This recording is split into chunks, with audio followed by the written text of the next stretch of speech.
Donc je vous remercie Maimouna de l'opportunité que vous m'offrez aujourd'hui, d'accord, bon, pour m'adresser à mes concitoyens et au peuple sénégalais, en particulier aux jeunes que je représente dans cette élection présidentielle. Quelles sont les raisons qui me motivent? Je suis motivé parce que d'après mon vécu et d'après mon expérience, je rencontre plusieurs jeunes Sénégalais qui souffrent et qui sont dans un certain nombre, n'est-ce pas, de difficultés. Donc c'est pour apporter des réponses par rapport à ces problèmes-là que j'ai décidé aujourd'hui de prendre mon courage à deux mains, de prendre mes responsabilités et de passer à la vitesse supérieure. Passer à la vitesse supérieure pour aider cette jeunesse à rester au Sénégal, pour aider cette jeunesse, n'est-ce pas, à se valoriser et à savoir que l'avenir ne peut pas se faire hors du Sénégal, mais leur avenir se fera au Sénégal. Maintenant, leur avenir se fera au Sénégal avec des emplois décents. Et ce sont ces emplois décents-là que je compte leur offrir une fois élu président de la République du Sénégal. Mais M. Ndiaye, vous n'êtes pas bien connu des landerneaux politiques sénégalais. Ne risquez-vous pas d'être classé parmi les candidats du président? Voilà, donc bon, je pense que tout simplement, permettez-moi d'en rire un peu, parce que je ne suis pas le candidat du président de la République. Voilà, je n'ai jamais rencontré le président Macky Sall, je le vois seulement à la télé, comme vous. Peut-être que vous l'avez rencontré, mais moi je ne l'ai jamais rencontré. Donc, il n'est pas à la base, n'est-ce pas, de mon engagement. Quand j'ai commencé à faire la politique en 2002, je ne connaissais pas le président Macky Sall. Quand j'ai eu le récépissé, je ne le connaissais pas. Donc mon engagement est antérieur véritablement à son élection. Et la mission que je nourris pour le Sénégal, vraiment, est tellement forte, n'est-ce pas, que essentiellement, je me suis senti redevable d'une certaine façon.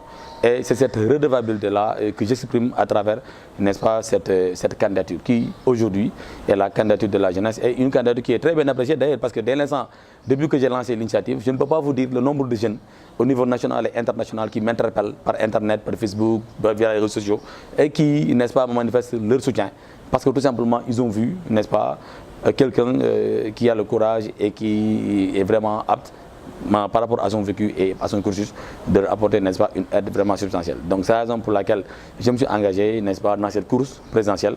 Mais rassurez-vous, je ne suis le candidat de qui que ce soit, n'est-ce pas, je n'ai aussi, n'est-ce pas, reçu les fonds ni l'argent de qui que ce soit.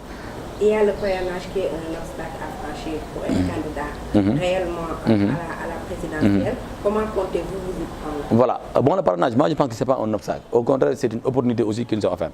Parce que j'ai dit très souvent que le président Macky Sall nous a donné la chance, à travers ses fiches, qui ont été très bien élaborées, n'est-ce pas, de recenser un peu tous nos responsables, nos militants au niveau local. Et ça, c'est un travail que nous avions toujours fait. C'est un travail qu'on fait en dehors de cette loi.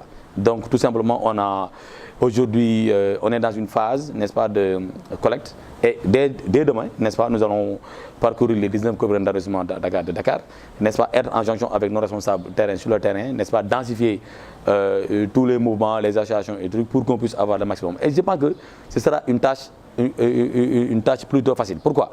Parce que les populations elles-mêmes, n'est-ce pas, veulent parrainer de nouvelles têtes. Donc ça, c'est une réalité. Parfois, je viens même, ils disent non, est-ce que ce ne sont pas les anciennes têtes? Je dis non, ah merde, vraiment, ils disent nous, on est là, mais on est prêt à soutenir nos jeunes fils, ok, d'accord, les fils du Sénégal, de nouvelles têtes qui sont capables, elles aussi, d'apporter une solution, n'est-ce pas, par rapport à cela. Et c'est important aussi. Donc je pense que sur ce rapport, on n'aura absolument pas de problème à rassembler les 50 000 signatures, n'est-ce pas, et à date échue, on sera au greffe du Conseil constitutionnel pour déposer notre candidature, qui nous espérons, n'est-ce pas, sera validée. Vous dites candidat de la jeunesse. Aujourd'hui, on sait que le plus grand problème de tous les régimes qui se font succéder au Sénégal, c'est l'emploi des jeunes. En tant que représentant des jeunes, comme vous le dites, comment comptez-vous résoudre cette équation-là? Voilà, très bien. Donc, moi, je pense pouvoir résoudre cette équation, n'est-ce pas, sous deux angles. Déjà, il y a un premier angle, c'est un appui institutionnel. Comme vous le savez, en tant que président de la République, vous avez les moyens, n'est-ce pas, de mettre en place un schéma qui permet d'appuyer ces jeunes à la base. Comment? Par exemple, j'ai parlé, n'est-ce pas, tout à l'heure, d'un appui de 495 milliards de francs CFA, qui sera un fonds souverain et qui ne dépendra ni de l'aide de l'Union européenne, ni de, n'est-ce pas, de la Banque mondiale, et qui va aider ces jeunes qui ont fini aujourd'hui les études et qui sont dans les maisons et qui ne font rien du tout, n'est-ce pas. Donc on va les aider, on va leur donner un appui, n'est-ce pas, mensuel, maintenant sous réserve d'être en contact avec une agence que nous allons mettre sur pied. Et cette agence-là, n'est-ce pas, sera chargée de veiller un peu, n'est-ce pas, à ce que tous les jeunes là, n'est-ce pas, déposent dans les structures et va se charger aussi, n'est-ce pas, de les appuyer. Donc ça, c'est un appui quand même social, si je peux parler ainsi. Maintenant, l'appui structurel, c'est quoi? C'est de mettre en place des entreprises très fortes. C'est de mettre en place des industries qui sont très fortes. J'ai dit industrialisation, j'insiste parce que sans ça, on peut aller jusqu'en 2020, mais ou 2035, on ne sera jamais développé. Il faut qu'on soit sérieux. L'Europe s'est développée à cause de l'industrialisation. Maintenant, il faut mettre les moyens. Aujourd'hui, je vous donne un exemple. Le budget du ministère de l'Industrie, de la Petite et Moyenne Industrie du Sénégal, c'est de 6 milliards et de 6 milliards de francs CFA. Même s'il faut mettre 10 000 milliards, n'est-ce pas, dans ce ministère-là, il faut le faire. Parce que c'est la seule et unique politique qui peut permettre aujourd'hui de fixer les populations à la base, de leur offrir des opportunités d'emploi réelles. S'il y avait une usine, par exemple, à Bakel, qui transforme, par exemple, les ressources minières sur place et qui emploie la main-d'œuvre locale, qui sera formée, qui sera qualifiée, je pense bien que, n'est-ce pas, ces gens-là, ils ne vont pas éprouver le besoin de venir à Dakar. Donc, ce sont ces gens d'industrie, hein, d'industrie forte, petite et moyenne industrie, que nous allons développer, n'est-ce pas, dans ces pays, que nous allons, qui vont, n'est-ce pas, absorber tout ce qui est jeune et qui va leur permettre d'avoir. Vous entendre parler, on dirait que vous comptiez donner de l'emploi aux jeunes. Bien sûr. Et que faites-vous de l'entrepreneuriat? Oui, de l'entrepreneuriat, c'est vrai, parce que l'entrepreneuriat, c'est aussi un des piliers. Mais aussi, il faut savoir une chose, entreprendre, c'est pas facile. Parce que vous pouvez créer votre entreprise. Aujourd'hui, on a combien d'entreprises dans ce pays? Vous pouvez créer votre entreprise. Mais si vous n'avez pas le fonds de roulement, si vous n'avez pas, n'est-ce pas, l'accompagnement qu'il faut, l'entreprise là, n'est-ce pas, va fermer ses portes au bout de 2 à 3 ans. Voilà, comment? Voilà, très bien. Je compte créer, n'est-ce pas, au Sénégal, ce qu'on appelle un centre d'incubation. Faire des travaux, n'est-ce pas, pharaoniques, d'accord? Donc, qui sont aptes ou capables de capter, par exemple, à travers un hub que nous allons créer, plus de 10 000 jeunes Sénégalais. Ça, on va construire des bureaux, d'accord, des gens qui vont avoir des secrétaires, des assistants et trucs. Et puis, on va, n'est-ce pas, les dispatcher en fonction de leurs compétences. Maintenant, ce sera entreprise par entreprise. Les petits marchés de l'État, par exemple, des marchés de 30 millions, de 50 millions, de 100 millions, on va descendre dans ces marchés-là pour que ces jeunes-là exécutent ces marchés et pour que aussi, n'est-ce pas, qu'ils puissent rembourser, n'est-ce pas, les prêts qu'ils ont consentis auprès de l'État. Mais si tu donnes 1 million de francs CFA à Amadou Mokhtar Ndiaye et tu lui demandes de faire quelque chose, je crains fort qu'au bout d'1 an ou bien 2 ans que tu ne puisses retrouver l'entreprise. Parce qu'il n'y a pas l'accompagnement qu'il faut. Et c'est cet accompagnement-là maintenant que nous allons mettre en place d'abord, avant d'appeler la jeunesse en fonction de leur spécialité et de les caser, n'est-ce pas, dans ces structures, dans ces grands centres, n'est-ce pas, et je pense que ça va aussi résoudre le problème de l'entrepreneuriat. Parce que les jeunes, ils veulent bien entreprendre, mais ils n'ont pas les moyens. Et les moyens, ce n'est pas 10 millions ou 15 millions, même si tu leur donnes 20 millions, sans formation, sans accompagnement, sans appui technique, n'est-ce pas, au bout de 2 ans, ça ne passe pas. Donc c'est ça que je vais corriger. Je vais mettre en place, n'est-ce pas, des structures d'incubation. Voilà, donc qui sont capables de phagocyter par exemple 100 000 à 50 000 jeunes, donc des travaux vraiment pharaoniques. Et ce sont ces structures-là, d'accord, qui seront chargées de capter ces jeunes-là, n'est-ce pas, que nous allons, n'est-ce pas, centraliser ou bien nous allons dispatcher ces jeunes à travers leurs compétences et l'État du Sénégal va les faire travailler. Donc ils vont travailler, ils vont recevoir une formation, il y aura un suivi, n'est-ce pas, évaluation, et après ils vont rembourser. Je pense que ça, si on le fait, très sincèrement, de ce point de vue, on va régler le problème de l'entrepreneuriat. Pour ne pas que les fonds soient des fonds uniquement purement politiques, qu'on donne 1 million de francs parce que vous êtes de l'APR ou bien vous êtes, n'est-ce pas, de tel parti politique, mais qu'on évite un peu cette discrimination-là et qu'on mette tous les jeunes, n'est-ce pas, sur le même pied. Et tout à l'heure, on vous entendait parler de l'industrialisation qui semble être un socle de votre programme. Bien sûr. L'industrialisation, c'est la base. J'ai dit, l'Europe s'est industrialisée au 19e siècle. J'ai dit un jour, n'est-ce pas, j'ai discuté avec un de mes amis. Il m'a dit, est-ce que tu sais pourquoi Lat-Dior, vous connaissez Lat-Dior, le héros national du Sénégal, pourquoi Lat-Dior a perdu face au blanc? Le blanc a poursuivi Lat-Dior pendant 20 ans.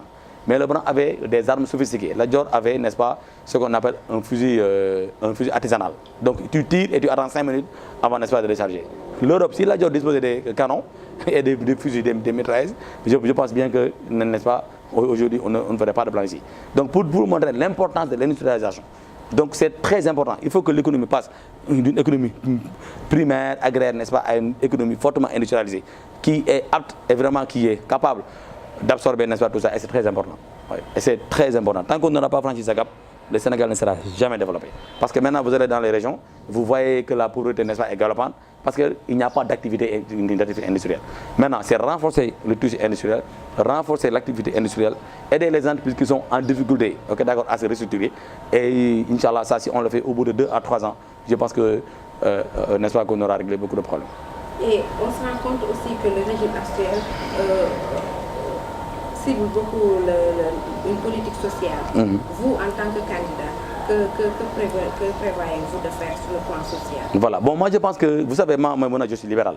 Voilà, et ça je l'assume, je suis libéral social. Je ne suis pas quelqu'un qui veut vraiment mettre en pratique le libéralisme, n'est-ce pas, sauvage ou bien pur et dur, où, n'est-ce pas, les moyens sont détenus, n'est-ce pas, par une minorité de la population. Mais je veux, n'est-ce pas, que les gens comprennent que, n'est-ce pas, avant de vous donner 1000 francs ou 2000 francs, il faut qu'on vous aide à vous insérer d'abord. Je pense que si on aide les gens à s'insérer, je pense que ces mêmes gens, n'est-ce pas, ça même c'est un appui social. Parce que trouver un emploi décent à quelqu'un, à un jeune, n'est-ce pas, c'est le plus grand appui social, n'est-ce pas, qu'on puisse le faire. C'est mieux que de lui donner 100 000, 200 000 francs, 1 million, voire 500 000 francs. Donc je pense que l'appui social, moi, que je vais faire, c'est de faire, n'est-ce pas, c'est d'aider cette jeunesse-là, qui aujourd'hui se cherche, qui un peu ses repères, n'est-ce pas, à se voir, n'est-ce pas, dans ce que nous sommes en train de faire, c'est-à-dire avoir un emploi décent. Parce que si vous donnez 30 000 francs par exemple, à un père de famille chaque 3 mois, je pense que ce serait mieux de trouver, n'est-ce pas, du travail à ses enfants qui dorment dans la maison. Voilà, donc je pense que, et maintenant, évidemment, socialement, je vais continuer à aider les Sénégalais, n'est-ce pas, je vais continuer à aider les Sénégalais à travers des politiques publiques, n'est-ce pas, que nous allons étudier ensemble, n'est-ce pas, et qui vont impacter. Et si on parle de 2019, le régime, les partisans du président actuel clament déjà leur victoire en 2019. Et pour d'aucuns, c'est une faute qui se prépare. Vous, en tant que candidat, en tant que potentiel adversaire, si votre candidature passe au Conseil constitutionnel, que pensez-vous de cela? Bon, moi je pense que c'est très tôt vraiment de quitter la victoire. Parce qu'aujourd'hui, si vous voyez un peu, n'est-ce pas, ce qui se passe dans les pays, ce n'est pas très facile. Surtout d'autant plus que je parlais de la jeunesse. Et cette jeunesse-là, n'est-ce pas, elle n'est pas satisfaite du tout. Donc cette jeunesse-là, elle n'est pas contente du tout. Donc cette jeunesse qui représente 65% de la population et plus de 80% de l'électorat.